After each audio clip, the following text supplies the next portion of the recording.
पिछले हफ्ते last week आपने डिस्ग्रेस श्री नारद मुनि दास जी को सुना था।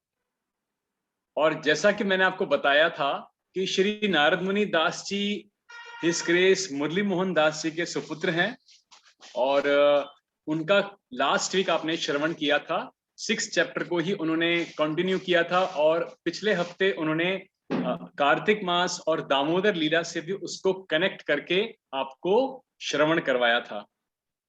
और आज हम उसके बाद 6 चैप्टर को रिज्यूम करते हुए 6.33 वर्स से आगे जाएंगे। इनफैक्ट मैं आपको ये कहना चाहूंगा अभी यहाँ पे कि ये अब जो सेक्शन स्टार्ट हो रहा है 6th चैप्टर का भगवत गीता का, ये बहुत ही ज्यादा इंपॉर्टेंट सेक्शन है 6th चैप्टर का। और 33 वर्स ऑनवर्ड्स एंड तक, छठे अध्याय के 33वें श्लोक से 6th चैप्टर के अंत तक बहुत ही ज्यादा इंटरेस्टिंग और महत्वपूर्ण सूचना भी है और बहुत इंपॉर्टेंट सेक्शन है ये भगवत गीता का। तो इसके बारे में आज हम चर्चा करेंगे।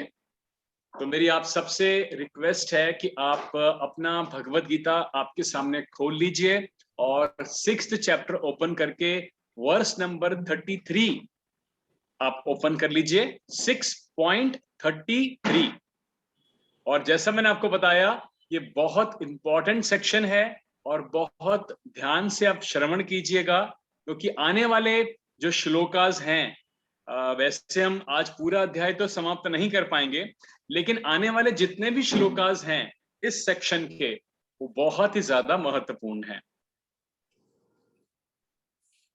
तो 6.33 आई होप आपने ओपन कर लिया है। तो हम आज का सत्र प्रारंभ करते हैं। ओम अज्ञान तिमिरान्धनस्य ज्ञानाञ्जन शलाकय चक्षुरुन्मीलितं येन तस्मै श्री गुरुवे नमः। जय श्री कृष्ण चैतन्य प्रभु नित्यानंद श्री अद्वैत गदाधर श्रीवास आदि गौर भक्त वृंद। हरे कृष्णा कृष्णा कृष्णा हरे हरे, हरे राम राम राम हरे हरे। सो हरे कृष्णा, आप सभी डिवोटीज का एक बार फिर से स्वागत है।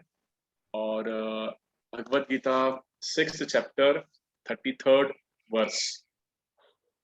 ओम नमो भगवते वासुदेवाय, ओम नमो भगवते वासुदेवाय, ओम नमो भगवते वासुदेवाय। तो जैसा कि 6th चैप्टर में भगवान कृष्ण अर्जुन को ध्यान योग के बारे में बता रहे हैं, जब ध्यान योग के बारे में भगवान बताते जाते हैं अर्जुन को, तो अर्जुन को एक प्रश्न आता है महत्वपूर्ण।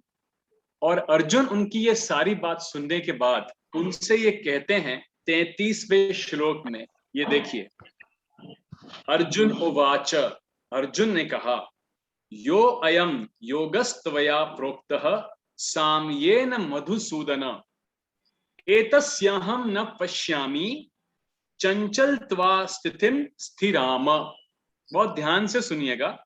अर्जुन उवाच, अर्जुन ने कहा, यह अयम, यह पद्धति, ये प्रोसेस योग का, त्वया, तुम्हारे द्वारा, कृष्ण, प्रोक्तः, कही गई, साम्येन, सामान्यतः, मधुसूदन, हे मधु राक्षस का, मधु असुर के सहर्ता, एतस्य, इसकी, अहम, मैं, नहीं, पश्यामी, देखता हूं, चंचलत्वाद, चंचल होने के कारण, स्थितिम, स्थिति को, स्थिराम, स्थाई। अनुवाद और तात्पर्य ऐसी भक्ति वेदांत स्वामी शिला प्रभुपाद के द्वारा। शिला प्रभुपाद की जय।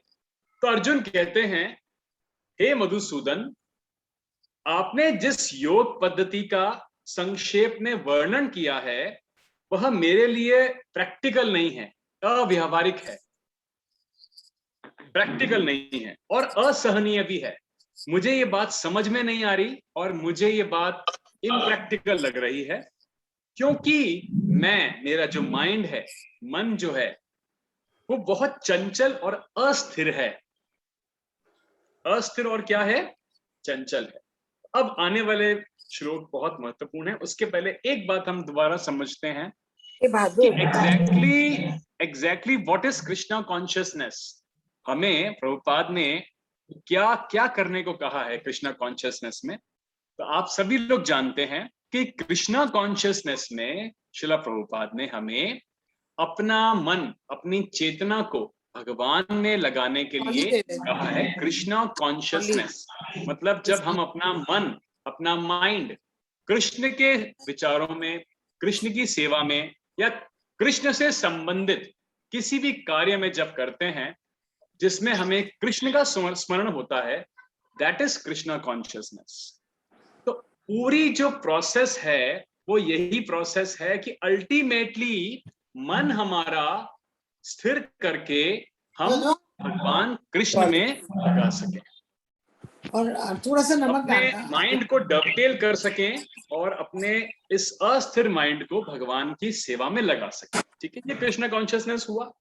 अब यहाँ पर अभी अर्जुन को भगवान कृष्ण ध्यान योग प्रोसेस के बारे में बता रहे हैं, जो अर्जुन को एक्सेप्ट नहीं हो पा रहा क्योंकि वो कहता है कि ये प्रैक्टिकल नहीं लग रहा मुझे।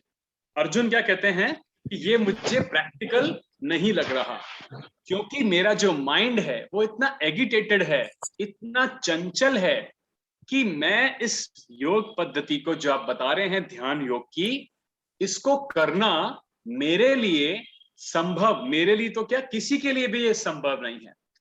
अब यहाँ पे सबसे पहले हम ये देखते हैं कि अर्जुन एक ऐसा भगवान का पार्षद मित्र भी था आज से 5000 साल पहले, जबकि कलयुग नहीं था, द्वापर युग था। ठीक है, और द्वापर युग के साथ अर्जुन एक बहुत ही बुद्धिशाली व्यक्ति था, बहुत बड़ा वॉरियर था और अपने आप में एक बहुत ही रेगुलेटेड इंसान भी था।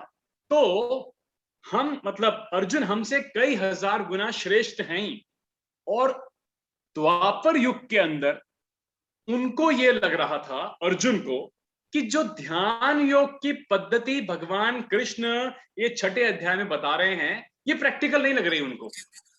वो ये कह रहे हैं कि भगवान आप ये कृष्ण बात तो कह रहे हैं, मधुसूदन, मधुसूदन वर्ड क्यों यूज हुआ यहाँ पे, क्योंकि उनका एगिटेटेड माइंड जो है अर्जुन का, उसे वो एक डीमन के रूप में देखते हैं। और भगवान कृष्ण ने मधु नाम के असुर का वध किया था, ये हम सब जानते हैं।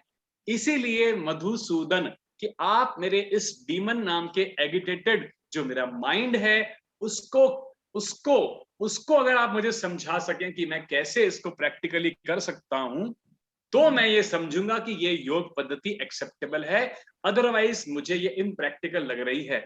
अब सोचिए कि जब द्वापर युग था, जिस वक्त कलयुग जैसा कलह, ऐसा वातावरण जो आज वर्तमान में है ये नहीं था, अर्जुन जैसे वॉरियर, इंटेलिजेंट वॉरियर, वो उनको इतनी अनुकूलता होने के बाद, द्वापर युग की अनुकूलता, कंड्यूसिव एटमॉस्फेयर होने के बाद भी उनको ये ध्यान योग इम्प्रैक्टिकल लग रहा है, then what to say about today's Kalyuga, जहां पर की एंजाइटी इतनी ज्यादा हो गई है कि उसके बिना हमारा माइंड जो है हर समय एगिटेटेड ही रहता है, क्योंकि मटेरियल लाइफ इतनी ज्यादा पल पल पे छोटी छोटी एंजाइटीज हैं, छोटी छोटी बातों में एंजाइटीज हैं कि माइंड हमेशा हमारा एगिटेटेड रहता है। तो फिर जो भगवान ने बताया ध्यान योग, वो आज का व्यक्ति वो कैसे कर सकता है इसको, किस प्रकार से इसको कर सकता है। तो ये अर्जुन का उनसे प्रश्न था कि मैं इसको एक्सेप्ट नहीं कर पा रहा हूं क्योंकि मेरा मन चंचल तथा अस्थिर है। और अगले श्लोक में फिर भगवान कृष्ण क्या कहते हैं, या अर्जुन आगे और कहते हैं, एक और बात कहते हैं बहुत सुंदर, चंचल ही मनः कृष्ण। देखिए 34th वर्ष, चंचल ही मन कृष्ण प्रमाथि बलव दृढ़म तस्याहम निग्रहम मन्ये वायोरिव सुदुष्करम। तो आगे क्या बोलते हैं कि चंचल यानी चंचल मन, चंचल ही निश्चय ही मन यानी माइंड, कृष्ण हे श्री कृष्ण, प्रमाथि, प्रमाथि मतलब विचलित करने वाला, शुद्ध करने वाला, बलवत बलवान, दृढ़म दुराग्रही हठीला, बहुत ज्यादा जिद्दी, बहुत ज्यादा ऑब्स्टिनेट, तस्य उसका, अहम मैं, निग्रहम वश में करना, मन्ये सोचता हूं। वायु, वायु मतलब हवा, एयर, इव तरह सुदुष्करम कठिन, कि हे श्री कृष्ण 34th वर्ष में कहते हैं अर्जुन कृष्ण से, चूंकि मन चंचल अस्थिर उच्छृंखल हठीला अत्यंत बलवान है। बलवान, बलवान भी बहुत ज्यादा है। बलवान कैसे है, बलवान कैसे है हमारा मन? आप जरा गौर कीजिए, हमारे को इंटेलिजेंस जब किसी चीज की होती है उसके बाद भी जो माइंड है वो इतना बलवान है कि इंटेलिजेंस को ओवर पावर कर जाता है, ओवर पावर हमारी बुद्धि को भी कर जाता है। हम कई बार ऐसे कार्य कर जाते हैं जिसमें हमें पता होता है हमारी बुद्धि के द्वारा कि ये सही नहीं है, फिर भी हमारा मन उसको ओवर पावर कर लेता है, ओवरकम कर लेता है। तो इतना बलवान है ये, इतना बलवान भी है कि बुद्धि को भी कई बार जीत लेता है। जबकि सेकंड चैप्टर में अगर आपको याद हो तो भगवान ने बहुत सुंदर हायरार्की बताई थी कि मन जो है उसके ऊपर बुद्धि होती है और बुद्धि के ऊपर आत्मा। तो बुद्धि को भी मन कई बार ओवर पावर कर लेता है, हमें इंटेलिजेंस होने के बाद भी हम मन के अनुकूल चल जाते हैं। तो अर्जुन कहते हैं मुझे इसको वश में करना इतना डिफिकल्ट लगता है, जबकि मुझे लगता है कि हवा को मैं वश में कर सकता हूं। यानी वायु को कंट्रोल करना इजियर है एज कंपेयर टू माइंड। वायु तो अर्जुन जैसा योद्धा, इंटेलिजेंट, एक रॉयल फैमिली को बिलोंग करने वाले आर्यन और भगवान के मित्र, और वो भी द्वापर युग के अंदर, उनको जब द्वापर युग की अनुकूलता, इतने इंटेलिजेंस व्यक्ति को ये लग रहा है कि mind is very difficult to control, हवा को मैं कंट्रोल कर सकता हूं। तो यहां पर आप देख सकते हैं कठ उपनिषद का पर्पट के अंदर प्रभुपाद ने बहुत सुंदर रेफरेंस भी दिया है कठोपनिषद का। In the purport you can see that आत्मनाम रथिन विद्धि शरीरम रथमेव च, बुद्धिम तु सारथिन विद्धि मनः प्रगरह मेव च, इंद्रियाणि हयाना हुवृषस्यांस्तेषु गोचरान, आत्मेन्द्रिय मनोयुक्तम भोक्ते त्याहु मनीषिणः। इसका जो ट्रांसलेशन है वो आप देखिए नीचे। प्रत्येक व्यक्ति इस भौतिक शरीर रूपी रथ पर आरूढ़ है, भौतिक शरीर रूपी रथ, चैरियट, और बुद्धि इसकी सारथी है, मन इसकी लगाम है और इंद्रियां इसके घोड़े हैं। इस प्रकार मन तथा इंद्रियों की संगति से यह आत्मा सुख या दुख का भोगता है, ऐसे बड़े बड़े चिंतकों का कहना है। यद्यपि बुद्धि को मन का नियंत्रण करना चाहिए, यद्यपि बुद्धि को मन का नियंत्रण करना चाहिए, यानी mind should control, intelligence should control the mind, किंतु मन इतना प्रबल, इतना हठी है कि इसे अपनी बुद्धि से जीत पाना भी कठिन है, बुद्धि से जीत पाना भी कठिन है। जिस प्रकार की अच्छी से अच्छी दवा द्वारा कभी कभी रोग वश में भी नहीं हो पाता, अच्छी से अच्छी मेडिसिन देने के बाद भी। तो ये हमने एक और रेफरेंस देखा कठ उपनिषद का। तो यहाँ अर्जुन भगवान से ये प्रश्न भी कर रहे हैं, उनको अपना डिसएग्रीमेंट बता भी रहे हैं और कह रहे हैं कि मैं हवा को कंट्रोल कर लूंगा अपने धनुष से, लेकिन मन को कंट्रोल करना बहुत ही ज्यादा डिफिकल्ट है। तो अब हम देखते हैं कि आगे हमें प्रभुपाद क्या बताते हैं इसके अंदर।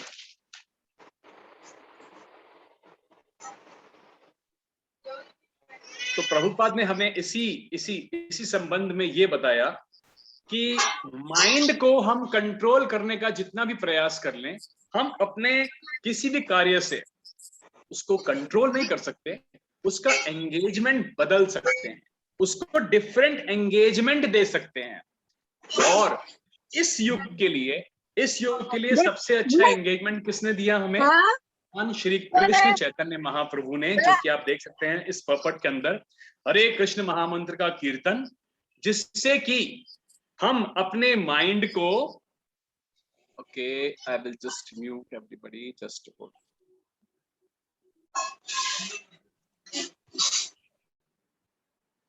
ओके या थैंक यू। सो जिससे हम अपने माइंड की एंगेजमेंट डायरेक्शन उसकी चेंज कर सकते हैं। हम अपने मन को कंट्रोल करने जाएंगे तो ऐसे कंट्रोल एक्सटर्नली हम उसको नहीं कर सकेंगे, वो पॉसिबल नहीं है।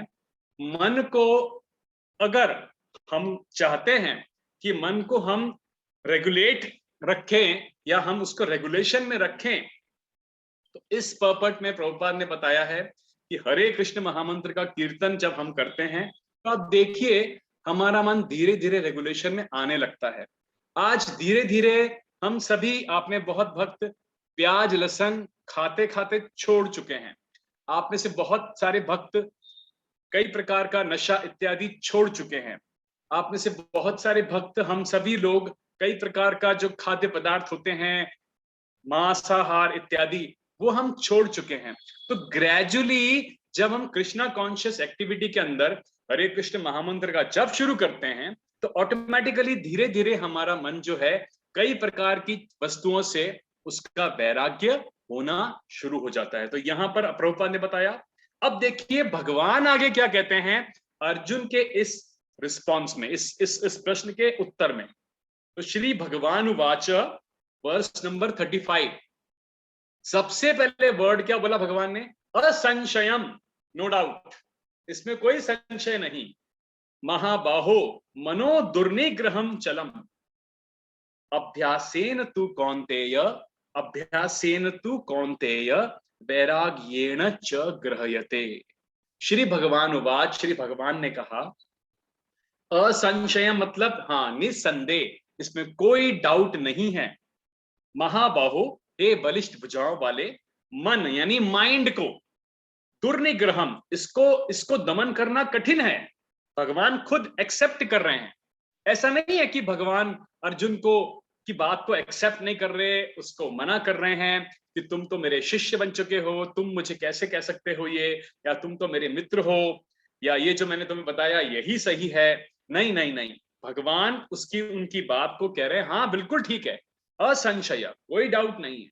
भगवान कृष्ण स्वयं ये कह रहे हैं कि मन को कंट्रोल करना अत्यंत डिफिकल्ट है, लेकिन इससे हम जीवात्माओं को, हमको इस बात का लाइसेंस नहीं मिलेगा, ये लिबर्टी हम नहीं ले सकते कि मन को भगवान ने बोला कि डिफिकल्ट है कंट्रोल करना तो मैं कोई भी उटपटांग कार्य कर सकता हूं, ऐसा नहीं है। क्योंकि आगे दूसरी लाइन में भगवान क्या कहते हैं कि हाँ कठिन है, कठिन तो है, मतलब इतना आसान नहीं है, लेकिन अभ्यासेन तु कौन्तेय वैराग्येण च गृह्यते। अभ्यास मतलब विद प्रैक्टिस, अभ्यासेन तु कौन्तेय वैराग्येण च गृह्यते, यानी प्रैक्टिस और renunciation, practice and renunciation. Now प्रश्न अब यहाँ पे ये आएगा कि what is and how to do वैराग्येण, ये मैं रिनंसिएशन में कैसे करूं, हाउ टू डू दिस, है ना। अभ्यासेन वैराग्येण, रिनंसिएशन में तो बहुत सारी चीजें होती हैं, you should do this, you should do that, you should not do this, you should not do that, ऐसे तो बहुत सारी चीजें होती हैं। तो प्रभुपाद हमें जो समरी देते हैं, सबसे पहली 4 जो हमारे नियम हैं उनमें कहते हैं, प्रभुपाद कहते हैं सबसे पहले there should not be any illicit sex, number 2 no meat eating, number 3 no intoxication, and number 4 हम ऐसा कोई कार्य ना करें जो गैम्बलिंग से संबंधित हो। Illicit sex, meat eating, gambling, intoxication, और ये श्रीमद् भागवतम के ये जो 4 नियम कैसे बने, श्रीमद् भागवतम के फर्स्ट कैंटो के अंदर भी महाराज परीक्षित जब कलयुग का आगमन हो रहा होता है और जब कलयुग उनको मिलता है अपने फॉर्म के अंदर एक गाय को मारते हुए श्रीमद् भागवतम के पहले कैंटो में, हाँ, तो वो कहते हैं महाराज परीक्षित कि तुम इस पृथ्वी पे जब तक मैं हूं कलयुग एंटर नहीं कर सकते। तो वो पूछता है कि महाराज तो फिर मैं कहां जाऊं, क्योंकि भगवान की आज्ञा से कलयुग को आना है और चौथा युग स्टार्ट हो गया है। कहते हैं महाराज परीक्षित जहां पर ये 4 जघन्य कार्य हो रहे हो ना, तुम वहां जाओ, बाकी तुम कहीं नहीं जा सकते। तो ये श्रीमद् भागवतम के अंदर भी मेंशन्ड है। वहीं से प्रभुपाद ने हमें ये नियम दिए, और प्रभुपाद हमें और क्या बताते हैं कि वैराग्य मतलब कैसे, कि अगर हमें अच्छा भोजन करना है, कुछ भी करना है तो हम सब कुछ प्राप्त कर सकते हैं, लेकिन पहले भगवान को ऑफर करके।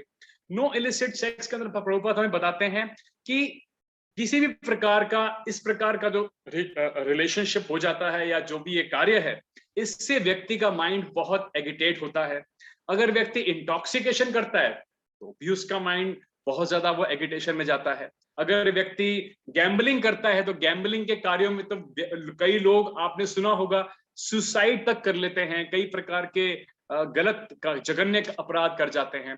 इसी प्रकार से अगर खाद्य पदार्थ, खाना पीना बहुत ज्यादा अच्छा नहीं है, मांसाहारी है, या मांसाहारी नहीं है तो बहुत ज्यादा पंजेंट और बहुत ही ज्यादा राजसिक खाना है, उससे भी व्यक्ति का जो बुद्धि है वो भ्रमित होती है, मन जो है वो बहुत एगिटेट होता है। तो ये 4 चीजें सबसे पहले हमें अपने रेगुलेशन में रखनी है। तो भगवान क्या कहते हैं कि इसका तुम्हें अभ्यास तो करना होगा, अभ्यास और वैराग्य, डिटैचमेंट। अब इसका जो एक पर्पट है, ये मैं आपके लिए एक बार पढ़ता हूं। अर्जुन द्वारा 35th वर्ष का पर्पट, अर्जुन द्वारा व्यक्त इस हठीले मन को वश में करने की कठिनाई को भगवान स्वीकार करते हैं, एक्सेप्ट करते हैं, और साथ में सुझाते हैं कि अभ्यास और वैराग्य द्वारा यह संभव है। यह अभ्यास क्या है? वर्तमान युग में तीर्थवास, परमात्मा का ध्यान, मन तथा इंद्रियों का निग्रह, ब्रह्मचर्य पालन, एकांतवास आदि कठोर विधि विधानों का पालन कर पाना संभव नहीं है कलयुग के अंदर, कलयुग के अंदर। किंतु कृष्ण भानामृत अभ्यास से मनुष्य श्री भगवान की नवधा भक्ति का आचरण करता है। नवधा भक्ति क्या हुआ? नवधा भक्ति जैसा कि स्मरणम, भगवान का स्मरण करना, उनके नाम का कीर्तन करना। आपने ये प्रहलाद महाराज का जो श्लोक है नवधा भक्ति का श्रीमद् भागवतम के अंदर, स्मरणम, कीर्तनम, विष्णु स्मरणम, अर्चनम, दास्यम, साख्यम, वंदनम, तो ये जो 9 डिवोशनल सर्विसेज के जो स्टेप्स हैं, इसके अंदर जब हम अपने माइंड को एंगेज करने का प्रयास करते हैं तो ऑटोमेटिकली धीरे धीरे जीव का बाकी अननेसेसरी मटीरियल, अनवांटेड चीजों से वैराग्य, रिनंसिएशन होना शुरू हो जाता है। और इसके जो इतने सारे प्रमाण हमारे इस्कॉन के अंदर ही हैं। आप देखिए, इतने सारे फॉरेनर डिवोटीज, अलग अलग कंट्रीज के, जो कि कई प्रकार के गलत खाद्य पदार्थ खाने वाले, नशा करने वाले, केवल हरे कृष्ण महामंत्र का जप करने मात्र से, बिना फोर्स के, बिना किसी एक्सटर्नल फोर्स के, ऑटोमेटिकली उनसे ये सब चीजें छूट गई। उनका नॉनवेज खाना बंद हो गया, ड्रिंकिंग बंद हो गई, इलिसिट सेक्स बंद हो गया, गैम्बलिंग अगर है तो वो भी बंद हो गया। ऐसे एक नहीं, हजारों हमारे अपने इस्कॉन में इतने एग्जाम्पल्स हैं। प्रभुपाद ने तो हजारों एग्जाम्पल्स क्रिएट किए ही हैं, और आज भी कितने एग्जाम्पल्स क्रिएट हो रहे हैं। जैसे ही व्यक्ति अपनी सेंसेस को कृष्ण कॉन्शियस एक्टिविटी में, नवधा भक्ति में, स्मरण करना, जप करना, वंदन करना, इसमें एंगेज करने का प्रयास करता है, ऑटोमेटिकली उसका माइंड रिनाउंस होना शुरू हो जाता है। और यही आप नोट कीजिएगा कि अगर हम किसी मटेरियल चीज में ज्यादा आसक्त होते हैं या ज्यादा हम अपना मन लगाते हैं तो हमारा माइंड कहीं और से ऐसे डिटैच नहीं होगा। लेकिन कृष्ण कॉन्शियसनेस में जो भी व्यक्ति प्रैक्टिस करना शुरू होता है तो माइंड ऑटोमेटिकली डिटैचमेंट होना शुरू हो जाता है। तो भगवान कहते हैं अभ्यास और वैराग्य। तो आगे इसके अंदर अब हम नेक्स्ट वर्स पे जाते हैं, और यहां भगवान क्या कहते हैं। अब यहां पर हमें बताया कि अभ्यास और वैराग्य, और नेक्स्ट वर्स में क्या कहते हैं, 36 वर्स में, असंयतात्माना योगो दुष्प्राप इति मे मति, पश्चात्मना तु यतता शक्यो वाप्तुमुपायतः। देखो, अब वो ये भी कहते हैं कि जिसका मन उच्छृंखल है, एगिटेटेड रखता है, उसके लिए सेल्फ रियलाइजेशन का मार्ग, योग का कार्य कठिन होता है। किंतु जिसका मन रेगुलेटेड है और जो समुचित उपाय करता है, उसकी सफलता ध्रुव है, यानी परफेक्ट है। ऐसा मेरा ओपिनियन है। नो, भगवत गीता के अंदर भगवान ने कई जगह डायरेक्ट इंस्ट्रक्शन दी है, कई जगह भगवान ने घोषणाएं की हैं, डिक्लेरेशन किए हैं, जैसे कि भगवान कहते हैं अर्जुन को कि तुम घोषणा कर दो कि मेरे भक्त का कभी विनाश नहीं होता।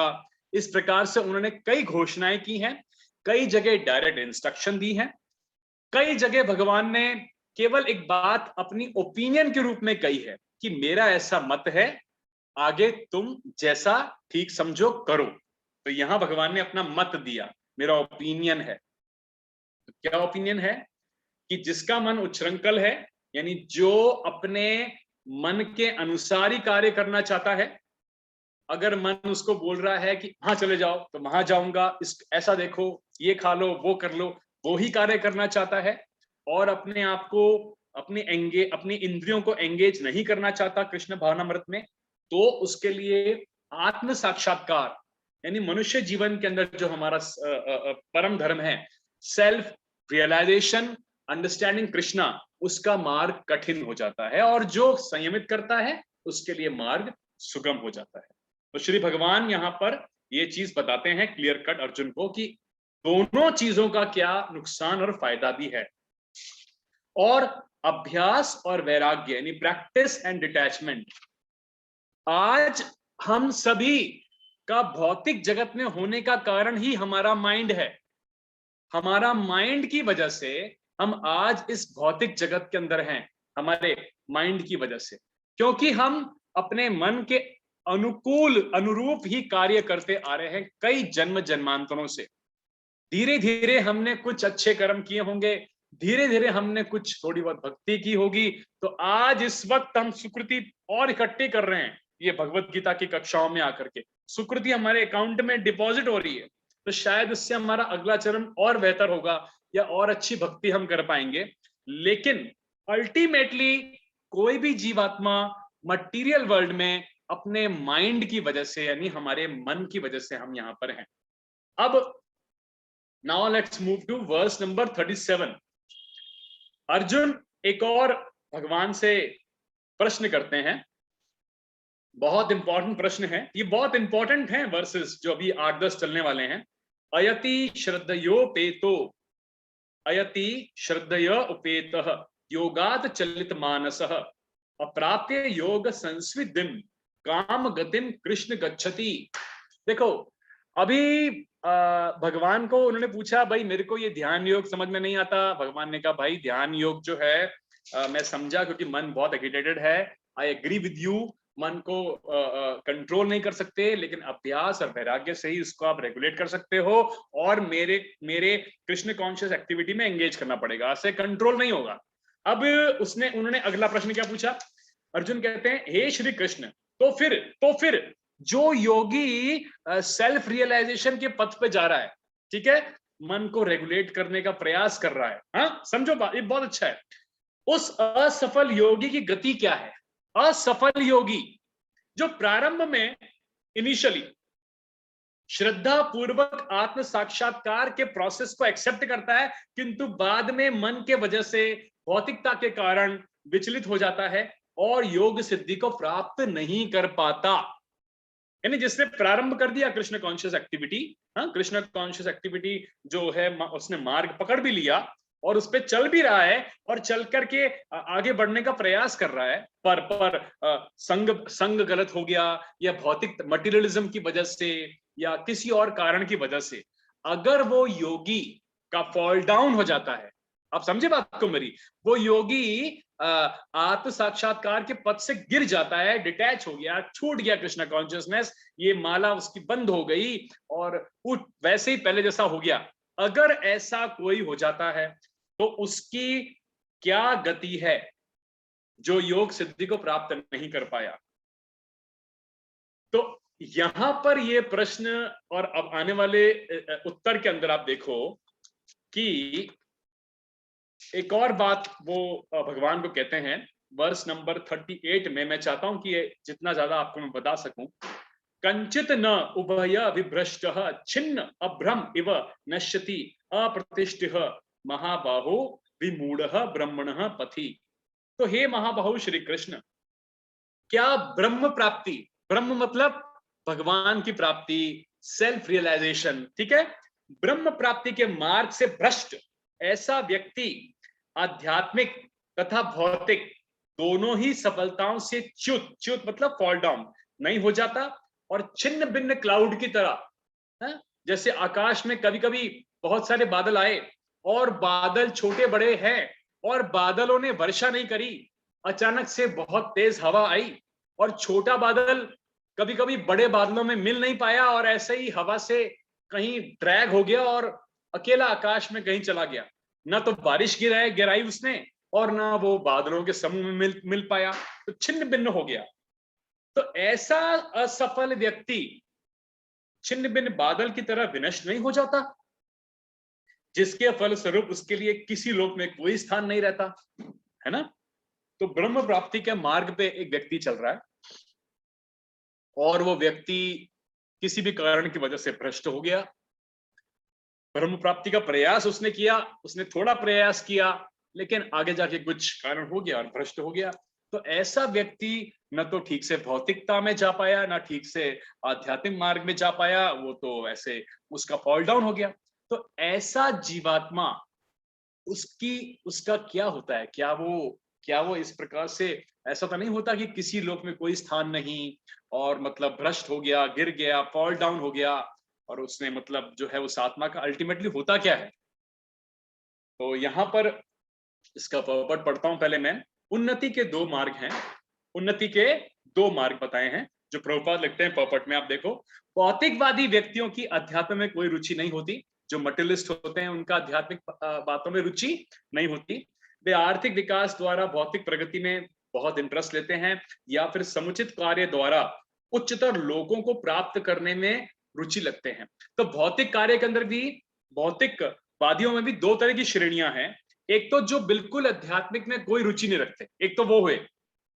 दूसरे वो हुए कि जिनको पता है आध्यात्मिक के अंदर क्या होता है और हायर उच्च लोकों में जाने का प्रयास करते हैं, इस प्रकार के कार्य करते हैं। यदि कोई अध्यात्म के मार्ग को चुनता है तो उसे सभी प्रकार के तथाकथित भौतिक सुख से विरक्त होना पड़ता है। यदि महत्वाकांक्षी ब्रह्मवादी असफल होता है तो वो दोनों तरफ से उसका तो नुकसान हो गया। दूसरे शब्दों में, न तो वो भौतिक सुख प्राप्त कर पाया और न आध्यात्मिक सफलता प्राप्त कर पाया, क्योंकि जो व्यक्ति कंप्लीटली स्पिरिचुअल अपने ब्रह्म प्राप्ति के मार्ग में जाना चाह रहा है, तो एक तो भौतिक से उसने विरक्ति ले ली और आगे चल के आध्यात्मिक के अंदर भी सक्सेसफुल नहीं हुआ, तो वो तो इधर का भी नहीं हुआ और उधर का भी नहीं हुआ, छिन्न भिन्न बादल की तरह हवा में लटक गया, उसका कोई स्थान नहीं रहा, छिन्न भिन्न बादल के समान होता है। कभी कभी आकाश में एक बादल छोटे बादल खंड से विलग होकर एक बड़े खंड से जा मिलता है, किंतु वो अगर बड़े बादलों में नहीं ज्वाइन हो पाया तो उसे हवा बहा ले जाती है और वो आकाश में कहीं खो जाता है।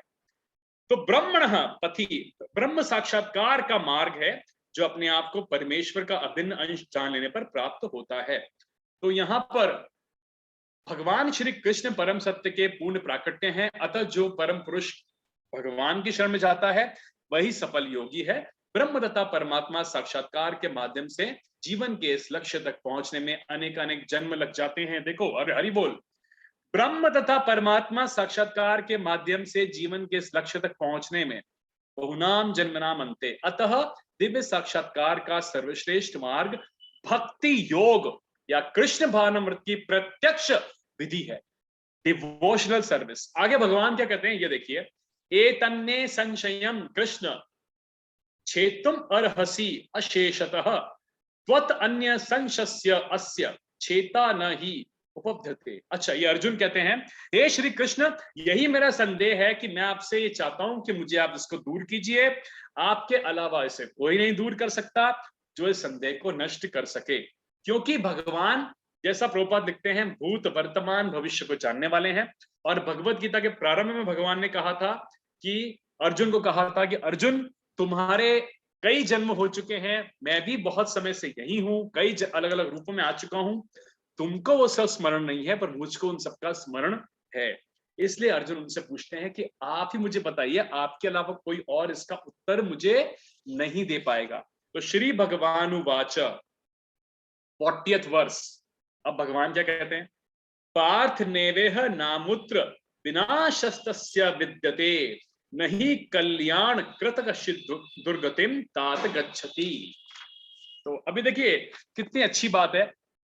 श्री भगवान ने कहा, हे प्रथा के पुत्र, कुंती माता का नाम प्रथा भी था ना, प्रथा पुत्र, कल्याण कार्यों में निरत योगी का, कल्याण कार्यों में जो योगी लगा उसका न तो इस लोक में और न ही परलोक में विनाश होता है।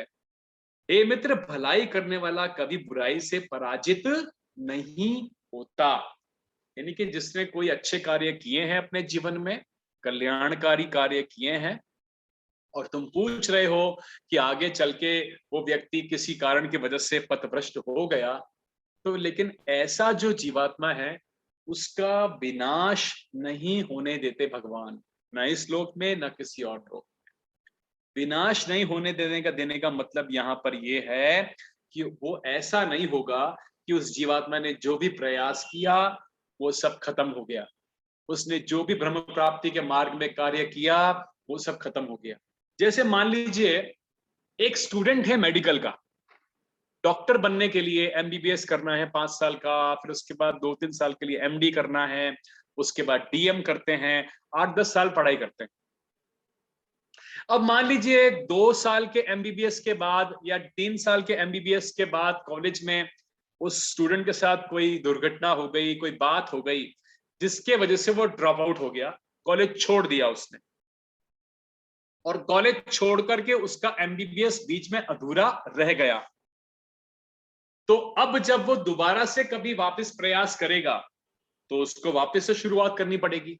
उसको ये तो नहीं बोलेंगे ना कि हाँ आपने ये कर लिया, चलो वो हम कंसिडर करते हैं, अब आप आगे की पढ़ाई कीजिए। उसका एक बार एमबीबीएस का कॉलेज से ड्रॉप आउट हुआ, 2 साल बाद 3 साल बाद, तो बात खत्म।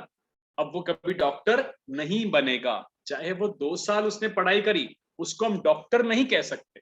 3 साल उसने पढ़ के छोड़ दिया, फिर भी उसको हम डॉक्टर नहीं करेंगे, उसकी उस चीज की वैल्यू खत्म हो गई। वो जो उसने पढ़ाई करी, मेहनत करी, उसकी वैल्यू वहां पे खत्म हो गई। लेकिन यहां पर ब्रह्म प्राप्ति के मार्ग में ऐसा भगवान कहते हैं जीव के साथ नहीं होता। यहां पे एक श्लोक है श्रीमद् भागवतम का,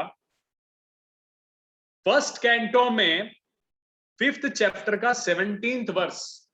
जब नारद मुनि महर्षि वेदव्यास को आकर के उपदेश देते हैं कि आप श्रीमद् भागवत को, जहां पर भगवान के बारे में आप कंप्लीट ग्लोरिफिकेशन लिखो, उस वक्त वो ये कहते हैं उन्हें इस श्लोक के अंदर, त्यक्तवा स्वधर्म चरणाम्बुजम हरे भजन पको अथ पत्ते ततो यदि यत्र क वा भद्रम भूदमुष्यम किम को वार्थ आप तो अभजताम स्वधर्मतः।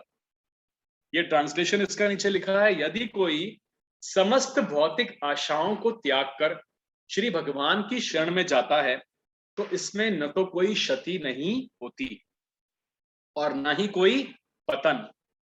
दूसरी ओर अ नॉन डिवोटी, अभक्त जन अपने अपने व्यवसायों में लगे रह सकते हैं, फिर भी वे कुछ प्राप्त नहीं कर पाते। मतलब जिसने भगवान की शरण नहीं ली है, भले ही वो अपने अपने व्यवसायों में अच्छे से कार्य कर रहे हैं, परिवार को अच्छे से कार्य मेंटेन कर रहे हैं, अपना बिजनेस, जॉब इत्यादि सब ठीक से कर रहे हैं, तो भी वो कुछ प्राप्त नहीं कर पाते। उनके कर्मों के कुछ रिजल्ट्स आएंगे, दैट्स ऑल। लेकिन ब्रह्म प्राप्ति के मार्ग में उनकी उन्नति नहीं हो पाएगी।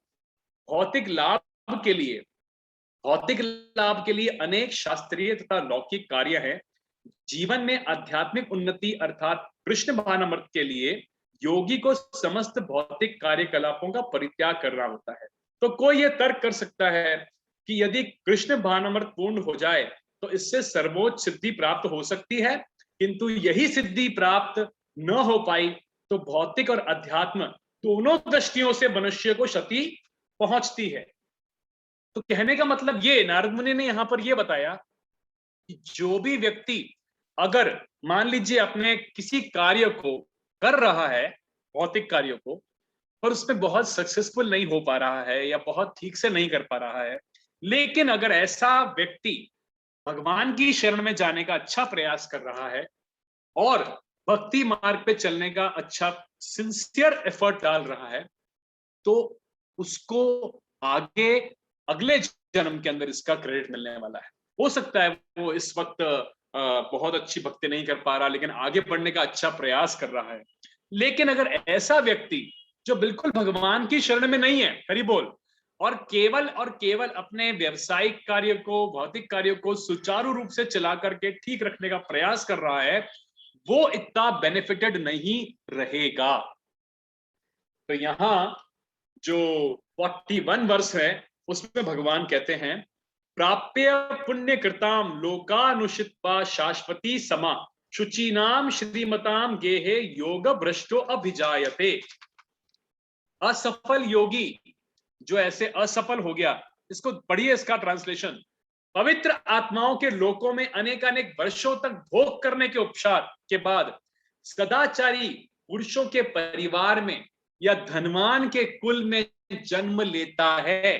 भगवत गीता का ये 6.41 वर्ष, आप देखिए इसका ट्रांसलेशन। यानी ब्रह्म प्राप्ति के मार्ग में अगर हमने कोई प्रयास किया है तो वो व्यर्थ नहीं जाएगा। ऐसा असफल योगी, मान लीजिए उसकी भक्ति पूरी नहीं हो पाई, कोई बात नहीं, वो उच्च लोकों में जाएगा मृत्यु के उपरांत, अनेकानेक वर्षों तक रह करके वहां। उसके बाद पृथ्वी पे सदाचारी पुरुष, जहां पर कि उसको भगवान की भक्ति का एसोसिएशन, भक्तों का एसोसिएशन मिले, वहां पर आएगा। और धनवानों के कुल में भी आएगा। धनवानों का कुल मतलब ये, जहां पर उसको अपनी बेसिक नीड्स की कोई चिंता नहीं रहेगी, ताकि वो फिर से अपनी ब्रह्म प्राप्ति का मार्ग उस जन्म में शुरुआत कर सके। आप, मैं, हम सब जो लोग इस वक्त प्रेजेंट हैं इस क्लास के अंदर, ये कोई नॉर्मल साधारण बात नहीं है कि हम भगवत गीता का श्रवण अध्ययन कर रहे हैं। ये कोई नॉर्मल नहीं है। हरि बोल। आप सभी माता जी से मेरी रिक्वेस्ट है, धरती माता जी, दीप्ति माता जी, जया माता जी, माया माता जी, ये कोई साधारण बात नहीं है। ये डेफिनेटली हमारे पिछले जन्म में कहीं ना कहीं हमारी भक्ति थोड़ी असफल हुई है, कहीं ना कहीं हमने उसको पूरा नहीं कर पाए। इसकी वजह से आज हमारा भारतवर्ष में जन्म हुआ, भक्तों का संग प्राप्त हुआ, और आज हम कुछ करने का प्रयास कर पा रहे हैं। और इस प्रयास के उपरांत आगे का जन्म हमारा कैसा होगा, वो इस प्रयास पे हमारा निर्भर करेगा। तो यहां पर भगवान कहते हैं कि असफल योगी जो है उसको ऐसा मैं जन्म देता हूं। आगे क्या कहते हैं, अथवा योगिनामेव कुले भवति धीमताम एतद्धि दुर्लभतम लोके जन्म यदि दृशम। अथवा यदि दीर्घ काल तक योग करने के बाद असफल रहा, तो वह ऐसे योगियों के कुल में जन्म लेता है जो बुद्धिमान है, इंटेलिजेंट है, और निश्चय ही ऐसा संसार में ऐसा जन्म दुर्लभ है, रेयर। देखिए, ये दुर्लभ बात बहुत सीरियस बात है। ये मतलब ऐसा जन्म जहां कृष्ण और राम का नॉलेज और एसोसिएशन और डिवोटीज का मिलता है ना, ये दिस इज वेरी दुर्लभ, दिस इज वेरी वेरी दुर्लभ। अगर हमारा जन्म किसी ऐसे कुल में हो गया होता जहां पर कंप्लीटली मटेरियलिस्ट लाइफ होती, या जहां पर हमको कोई ऐसा बहुत धन ऐश्वर्य माया होती, तो हमारा मन एगिटेट हो जाता और हम भटक चुके होते। लेकिन भगवान ने कुछ ऐसी कृपा, बहुत बड़ी कृपा करी है कि आज हम अपनी भक्ति को आगे बढ़ाने का प्रयास कर रहे हैं। तो ऐसा जन्म भगवान क्या बोलते हैं, दुर्लभ है। और मैं बुद्धिमान व्यक्तियों के घर में जन्म, बुद्धिमान का मतलब ये नहीं कि मटेरियलिस्टिक, बहुत इंटेलिजेंट, बुद्धिमान मतलब डिवोटी, बुद्धिमान मतलब ऐसे बुद्धिमान जो ब्रह्म प्राप्ति के मार्ग में जाने का प्रयास कर रहे हैं, यानी डिवोटीज, और ब्रह्म प्राप्ति के मार्ग में जाने का प्रयास कर रहे हैं। वहां पे वो अगर जीव जन्म लेता है तो उसको बचपन से वो एसोसिएशन प्राप्त होती है। तो आज हम देखते हैं हमारे टेम्पल कांग्रीगेशन के अंदर भी बहुत सारे अच्छे भक्त हैं जिनके जब बच्चे आते हैं शुरू से उनको एसोसिएशन प्राप्त होता है। तो ये बात क्लियर कट रिलेट होती है उससे, भगवत गीता से, कि ये जो जीव आया है इनके घर में, इसने जरूर कुछ अच्छी भक्ति करी है पिछले जन्म तक, जिसकी वजह से वो असफल हो गया या कोई भी कारण हुआ, लेकिन इसको बचपन से हरे कृष्णा बोलना, या राम कृष्ण की भक्ति का एसोसिएशन प्राप्त हुआ। अब लेकिन प्रभुपाद ये भी बताते हैं कि जीव पे डिपेंड करेगा कि अगर उसको ये एसोसिएशन प्राप्त तो हो गया, उसका वो करता क्या है। जैसे मैंने पिछले जन्म में कुछ बहुत पुण्य किए, मुझे इस जन्म में बहुत धन $1,000,000 प्राप्त हो गए। अरे प्राप्त तो हो गए, अभी मैं उसको गैम्बलिंग में उड़ा देता हूं या उसको फालतू खर्च करता हूं या मैं कुछ अच्छा कार्य करता हूं, ये मेरा प्रेजेंट कर्म मैं बिल्ड करूंगा। उसी प्रकार से अभी आप सुनना ध्यान से, अभी आपको मुझे हमको ये कृष्ण भक्ति, ये कृष्ण का नॉलेज, ये वृंदावन भगवत गीता भागवत ये सब एसोसिएशन ऑफ डिवोटी ये प्राप्त तो हो गया, नॉलेज सुन रहे पता चल रहा, लेकिन अब इसको हम क्या करते हैं, इसके साथ क्या करते हैं, इसको तोड़ मरोड़ के फेंक देते हैं या ठीक से सिंसियरली इस पे काम नहीं करते, ये डिपेंड करेगा, वो हम कर्म अपने क्रिएट करेंगे, अगला लाइफ टाइम उस पर डिपेंड करेगा। ये भगवान ने तो कृपा कर दी, तो यहां पर भगवान ने बताया बुद्धिमान योगियों के घर में जन्म देता हूं। और आगे वाला देखो श्लोक 43, तत्र तम बुद्धि संयोगम लभते पौर्वदेहिकम यदते च ततो भूय संसदो कुरुनंदन। हे कुरुओं के नंदन, कुरुनंदन, ऐसा जन्म पाकर वह अपने पूर्व जन्म की डिवाइन कॉन्शियसनेस, दैवीय चेतना को फिर से प्राप्त करता है। हाँ, फिर से प्राप्त करता है और पूर्ण सफलता करने के उद्देश्य से आगे उन्नति करने का प्रयास करता है। कई बार हम देखते हैं ना, बच्चों को कई घरों में शुरू से ही रामायण महाभारत की तरफ अट्रैक्शन होता है, या कई प्रकार का उनको भक्तिमय कार्य या स्पिरिचुअल नॉलेज को मैं लूं, कुछ समझूं ये क्या है, ये क्यों है, ये कहीं ना कहीं बचपन में कई बार हम देखते हैं लोगों के अंदर एक अंदर से कुछ होता है, इंटरेस्ट एक हो रहा होता है, उसको फिर भगवान डायरेक्ट चैनलाइज करते हैं। लेकिन इसे बोलते हैं हे कुरुनंदन, ऐसा जन्म पाकर वह अपनी पिछले जन्म की दैवीय चेतना, डिवाइन कॉन्शियसनेस को फिर से उसकी प्राप्त होती है, और जब उसको प्राप्त होती है तो फिर पूर्ण सफलता के लिए फिर से आगे उन्नति का एफर्ट करता है, जो अब भी हम कर रहे हैं। आप मेरी बात समझे, ये अभी हम प्रयास कर रहे हैं, ये अभी आप माता जी आप सब बैठे हैं क्लास में, हमने वो ये हम यही कर रहे हैं प्रयास। दिस इज क्लियरली, मतलब हम इसको रिलेट कर सकते हैं इससे। हाँ, तो यहाँ पे पर्पट पढ़ता हूं मैं इस वाले श्लोक का भी। राजा भरत राजा, जो कि भगवान कृष्ण, भगवान के अवतार हुए थे ऋषभ देव, उनके 100 पुत्र थे। हाँ, उनके कितने पुत्र थे? 100। उनमें सबसे बड़े पुत्र का नाम था भरत, राजा भरत, और बहुत बड़े राजा थे और बहुत अच्छी भक्ति करने लगे अपने जीवन के अंतकाल में। लेकिन गलती क्या हो गई कि वो जंगल में चले गए। भरत राजा क्या किया उन्होंने, जंगल में अकेले चले गए और वहां जाके भगवान का भजन बहुत अच्छा करने लगे। लेकिन फिर क्या हुआ, एक बार एक प्रेग्नेंट फीमेल हिरणी के पीछे शेर भाग रहा था। तो उन्होंने देखा ये सीन कि शेर भाग रहा है और प्रेग्नेंट हिरणी है वो आगे भाग रही है। अचानक वो बच्चा गिर गया हिरणी के गर्भ से और शेर ने उसकी मां को खा गया। तो बच्चे को राजा भरत ले आए और उसको पालने लगे। छोटे बच्चे को, अभी छोटा बच्चा हिरणी का कहां देंगे, कोई जानवर खा जाएगा। तो उसको अपने पालने लगे और इतना उससे आसक्ति हो गई कि उसके एक बार वो बच्चा कहीं खो गया, तो उसके वियोग में विचार करते करते देह त्याग हो गया। अब भगवान ने बोला ही है 8.5 8.6 में भगवत गीता के, भाई जो तुम सोचोगे अंत समय वैसे ही तुम्हारा जन्म हो जाएगा, चाहे तुमने भक्ति कितनी भी अच्छी कर ली हो। ठीक है, ओके जी। अभी वो हिरण बन गए भरत महाराज, अगले जन्म में खुद हिरण के शरीर में चले गए।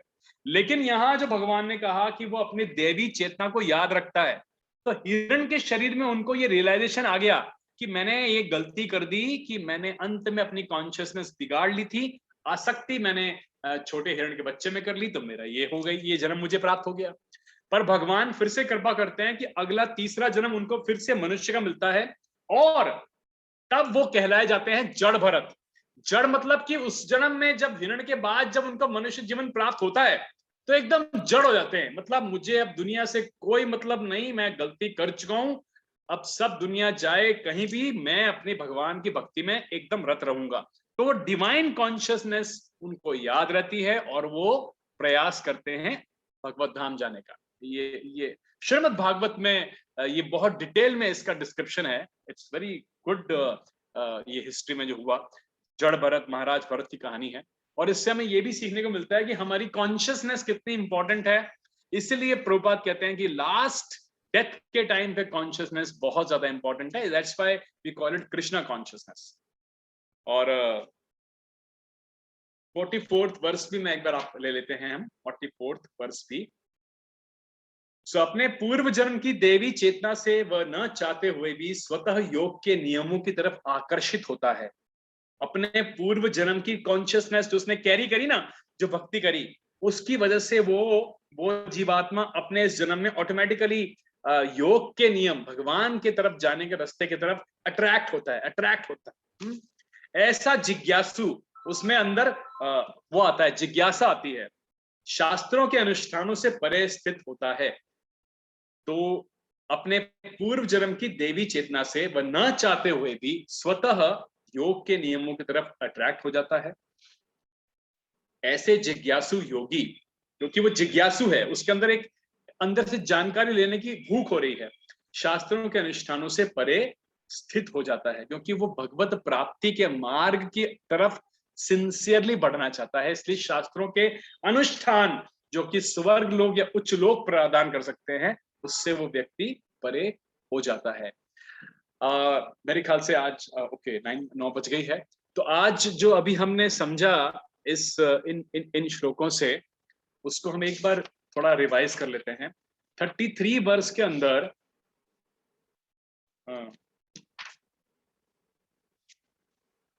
देखो, अर्जुन ने कहा कि ये योग पद्धति, ध्यान योग जो है, मेरे को समझ में नहीं आ रही, मेरा माइंड बहुत एगिटेटेड है, चंचल है, मेरे को ये प्रैक्टिकल नहीं लग रहा। और क्योंकि मेरा माइंड इतना इतना चंचल है कि बुद्धि को ओवरकम कर जाता है, बहुत हठीला है, मैं हवा को कर सकता हूं कंट्रोल, लेकिन माइंड को नहीं कर सकता। तो भगवान ने उस बात को एक्सेप्ट किया, मना नहीं किया। असंशयम महाबाहो, लेकिन क्या बोला? अभ्यास और वैराग्य, यानी अभ्यास और रिनंसिएशन अगर आप करेंगे तो ही ये पॉसिबल हो पाएगा। रेगुलेटेड, उसमें 4 नियम का पालन हमें करना ही है। और उसके बाद दूसरी चीज क्या करनी है? 4 नियम के पालन के साथ माइंड या हमारी इंद्रियों को कृष्णा कॉन्शियस एक्टिविटी में डाइवर्ट करना है, एंगेज करना है। फोर्सिबली कंट्रोल करने जाएंगे तो हम कोई नहीं कर सकते इस कलयुग के अंदर। डाइवर्ट करना है, ऑटोमेटिकली मन धीरे धीरे कंट्रोल होना शुरू हो जाए। और उसके बाद 36 वर्ष के अंदर भगवान ये भी कहते हैं कि जिसका मन उच्छृंखल है उसके लिए आत्म साक्षात्कार का ये कठिन है, और जो समुचित रेगुलेट करता है उसके लिए फास्टर ग्रोथ है, in the next life time faster growth है। उसके बाद अर्जुन कहते हैं कि अच्छा, तो अब जो व्यक्ति आगे बढ़ने का प्रयास कर रहा है ब्रह्म प्राप्ति के, तो असफल हो गया, तो गिर पड़ गया कहीं भौतिक में, उटपटांग चीजों में पड़ गया, तो अभी उसका क्या होगा? वो तो फिर विचलित हो जाएगा, वो कहीं ऐसे एक बादल की तरह छिन्न भिन्न नहीं हो जाएगा, वो ना इधर का रहा ना उधर का रहा, उसका तो किसी लोक में कोई स्थान ही नहीं होगा। तो भगवान कहते हैं कि नहीं नहीं, ऐसा नहीं है। उसको मैं ऐसा कोई भी भलाई कार्य में जो व्यक्ति योगी है उसका कभी किसी लोक में विनाश नहीं होता, कभी वो भलाई करने वाला बुराई से पराजित नहीं होता। तो 41 वर्ष के अंदर भगवान कहते हैं असफल योगी कहाँ, उसका क्या होता है फिर? पवित्र आत्माओं के लोकों में अनेक अनेक वर्षों तक भोग करने के बाद सदाचारी पुरुषों के परिवार में या धनवानों के परिवारों में उसका जन्म होता है। और 42वें वर्ष में वह ऐसे योगियों के कुल में जन्म लेता है जो अति बुद्धिमान है। निश्चय ही ऐसा संसार, ऐसा जन्म संसार में दुर्लभ है, दुर्लभ, rare, it is difficult lifetime. जो अभी हमको ये जन्म मिला, ये दुर्लभ जन्म है। और अगले 43 में ऐसा जन्म पाकर वह अपने पूर्व जन्म की देवी चेतना को प्राप्त करता है वापस से, और आगे उन्नति करने का प्रयास भी करता है। 44 वर्ष के अंदर अपने पूर्व जन्म की देवी चेतना से वह न चाहते हुए भी स्वतः योग के नियमों की तरफ आकर्षित होता है। ऐसा जिज्ञासु योगी शास्त्रों के अनुष्ठानों से परे होता है। तो हमने इसमें यह सीखा कि अल्टीमेटली हमें कोशिश करनी है इस लाइफ टाइम में अपने माइंड को कृष्णा कॉन्शियस एक्टिविटी में एंगेज करने की। ऑटोमेटिकली हमारा धीरे धीरे माइंड रेगुलेशन में आना शुरू हो जाएगा। ओके, यहाँ पर एक क्वेश्चन है, is it possible to courier a Bhagavad Gita to someone in Kolkata और can be arrange for her to receive in Kolkata for someone? या माता जी नेहा जौहरी माता जी, बिल्कुल पॉसिबल है, भेजिए उनको भगवत गीता, बहुत अच्छी बात है, और वो पढ़ेंगे भी, बंगाली के अंदर भी मिल जाएगी आपको। तो अगर आपको चाहिए तो आप मुझे प्रभु जी, व्हाट्सएप कर उनको कुछ दीजिएगा, हेल्प चाहिए तो या मैं मुझे आई उनका कैन हेल्प। नंबर दे दीजिए, मैं उन्हें भेज दूंगा। मैं आपको मेरा नंबर यहाँ पे लिख रहा हूँ।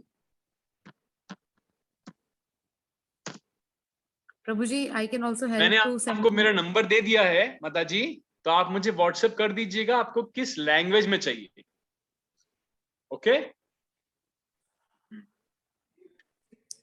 चलिए, किसी को कोई और प्रश्न है अभी?